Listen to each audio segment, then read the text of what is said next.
aleluia, aleluia, aleluia, aleluia, aleluia,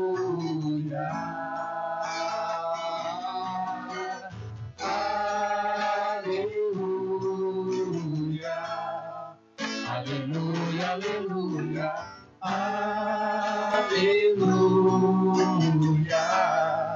aleluia, aleluia, aleluia. O Senhor esteja convosco. Ele está no meio de nós. Proclamação do Evangelho de Jesus Cristo segundo Lucas. Glória a vós, Senhor.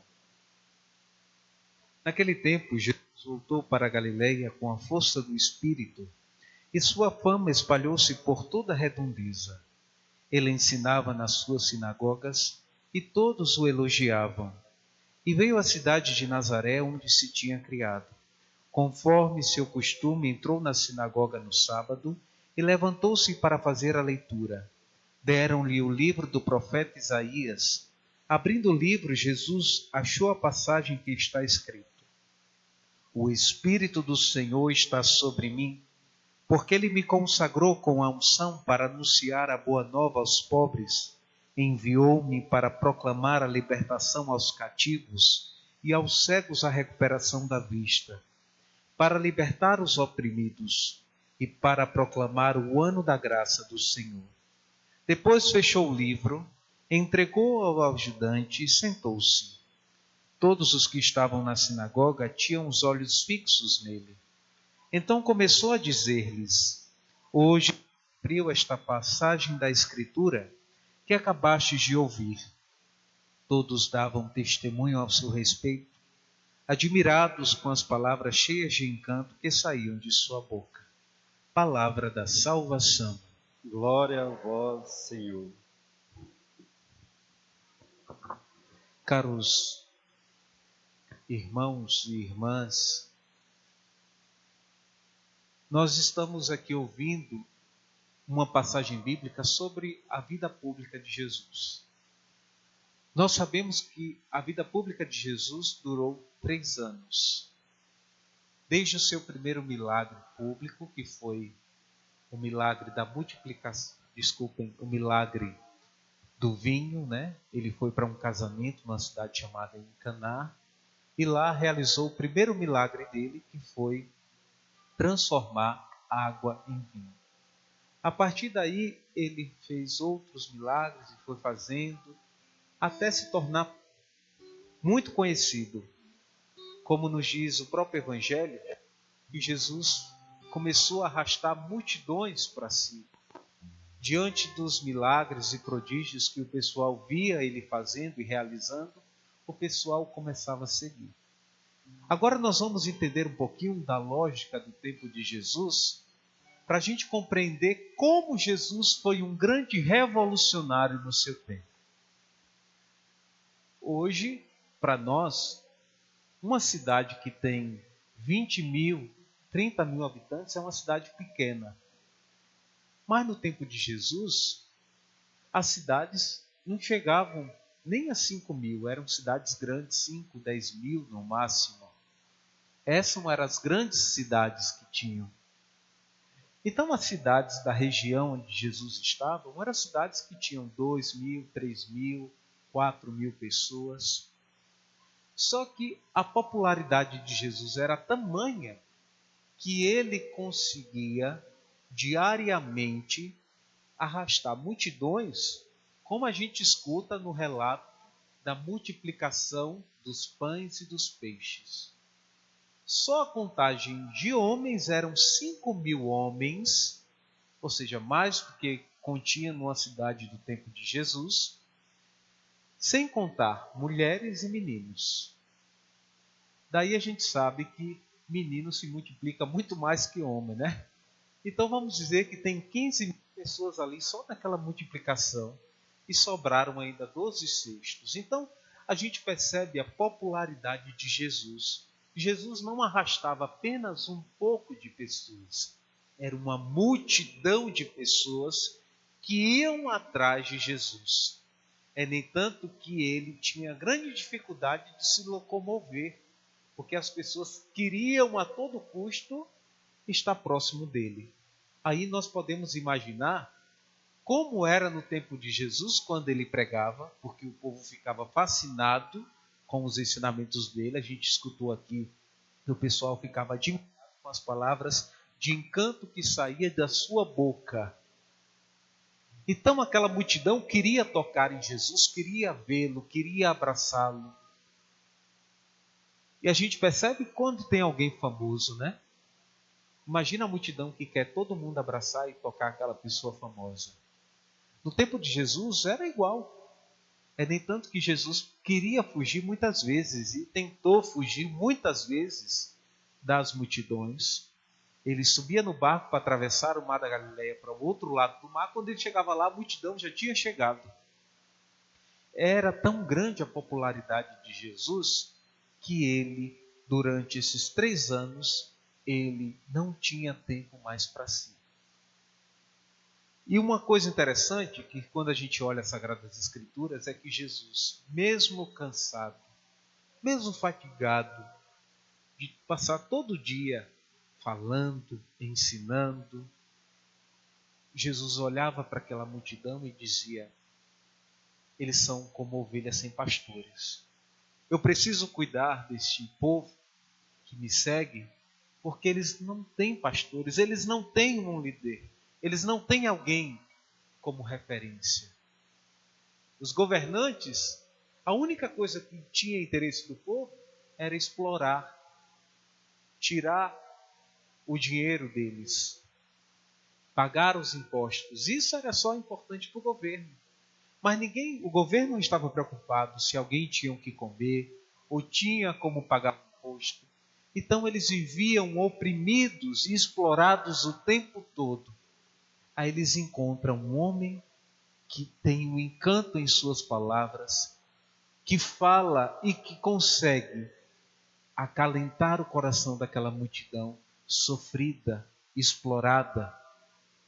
É por isso que Jesus arrastava grandes multidões, porque ele tinha o dom de falar. E o Evangelho de hoje nos fala claramente que Jesus voltou da Galileia, tomado pelo Espírito Santo, a ponto de falar, proclamar a palavra do Senhor e as pessoas ficarem encantadas. Foi por isso que muitos se tornaram discípulos do Senhor. Muito foi que Jesus precisou escolher entre a grande multidão 12 discípulos, orou e chamou a cada um pelo nome para ajudar na grande missão de evangelização. Essa multidão se estende até hoje. Quando a gente vê a Terra Santa, é o único lugar do mundo que atrai multidões todos os dias do ano. Isso por causa de um homem, de um Deus que se encarnou, que assumiu a condição humana e que até hoje fala muito ao nosso coração.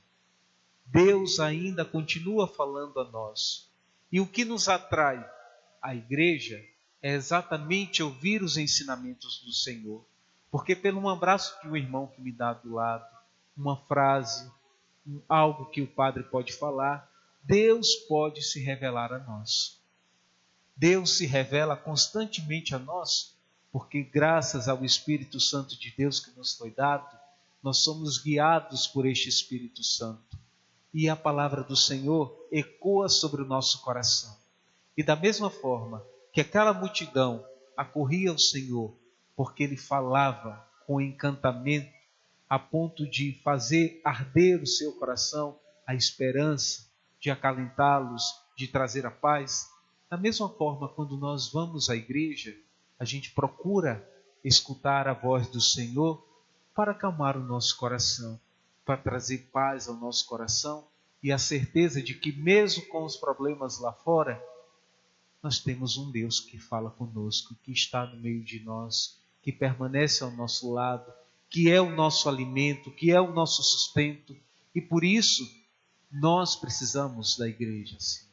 Tem muita gente que acha que só rezar Hoje, conversando com uma pessoa que há um tempinho já não vai à missa, a pessoa dizia: mas eu rezo em casa, padre. Eu rezo em casa. Às vezes a gente perde o sentido de que achar de que eu não preciso vir à igreja para me encontrar com o Senhor. E eu preciso da igreja sim, porque aqui é o lugar onde eu tenho a certeza que eu vou encontrar o Senhor. Encontrar pela palavra, encontrar pela Eucaristia, e não vou estar sozinho. Às vezes nós corremos um grande risco, meus irmãos, de achar que Deus nos abandonou. E quando a gente vai olhar, na verdade somos nós que o abandonamos. Por quê? Porque nós não vamos ao encontro dele.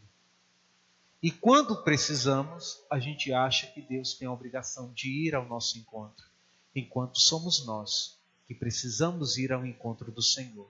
Sair das nossas casas, mesmo chegando cansado do trabalho, para vir à igreja, isso significa dizer que eu preciso do Senhor e que eu preciso encontrá-lo. Não é o Senhor que deve nos encontrar ou nos socorrer quando precisamos. Somos nós que precisamos bater na porta dele e dizer: Senhor, estou aqui porque eu preciso de ti.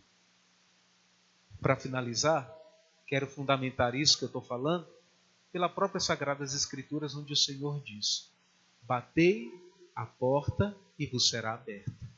Então, se nós temos a capacidade de sair do nosso comodismo, da nossa casa, para ir ao encontro do Senhor, como aquela multidão, porque aquelas 5.000 homens não eram de uma cidade, eram de várias cidades que se reuniram ali para ir ao encontro do Senhor. Foi graças a essa iniciativa de sair do meu canto, de caminhar, porque hoje nós temos uma mobilidade muito fácil. É muito simples, as igrejas são próximas da nossa casa, mas aquelas multidões, elas não podiam nem voltar para casa, porque voltar para casa significava caminhar 2, 3 dias para voltar a retornar às suas cidades. Mas aquela multidão estava ali. E Jesus os alimentou porque sentiu: eles têm fome e eu preciso dar de comer a eles.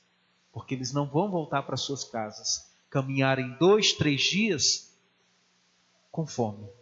Eu preciso saciá-los. Eu preciso cuidar dessa multidão.